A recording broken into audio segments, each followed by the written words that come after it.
اگر طالب علمان اهل سنت و الجماعت در این روزهای وزنین ترین زنده کنندگان توحید، دعوت کنندگان به سوی توحید، با این همه حالتهایی که امروز وجود دارد اولیاء الله نباشد، امروز اولیاء الله کی است؟ مگر یک جاهل از توحید میتواند اولیاء الله باشد؟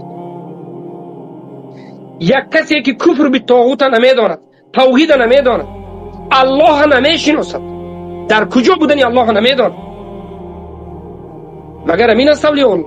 اولیاء الله در همه زمان و مکان، در همه وقت، یعنی در همه وقت، در همه زمان وجود دارد. اولیاء الله این موحدین و صادقینند. و کیست موحدتر از علمای موحدین، از امام موحدین، از علمای ربانی و طالب علمان اهل سنت و الجماعت؟ بله قسم از مسئله ها را جوهلا نمیفهمند. فلان خطا کرد، این کرد، اون کرد. جوهلا برای خطاگی و درستی بودن مسئله را فهمیدن باید روند به مانند علما 10 سال اول خوانند، بعد 10 سال دیگر بعد از در نزد علما خوندن به نوشتن و خوندن شب و روزی مشغول شوند. آخر تو که دیروز از کفر لا اله الا الله گفته به ایمان در آمدی، تو از کجا میفهمیدی که تو از کجا میفهمی که این کدام مسئله خطا، کدام مسئله درست است در مسائل مصلحی و مفسدی؟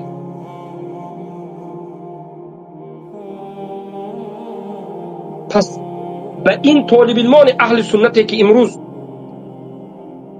تمام وقت و ساعت خود را به خاطر توحید نشر توحید کرده شدند و الله حسن خاتمه را به این طالب علمان نصیب کند، علمای ربانی را الله حفظ کند و حسن خاتمه را نصیبشان کند، از فتنه ها نگهشان دارد و شهادت را نصیبشان کند. اگر همین علمای ربانی اهل سنت، طالب علمان اهل سنت، اگر اولیاء الله نباشند، در این روی زمین کی اولیاء الله است؟ به من بگو که کی اولیاء الله است.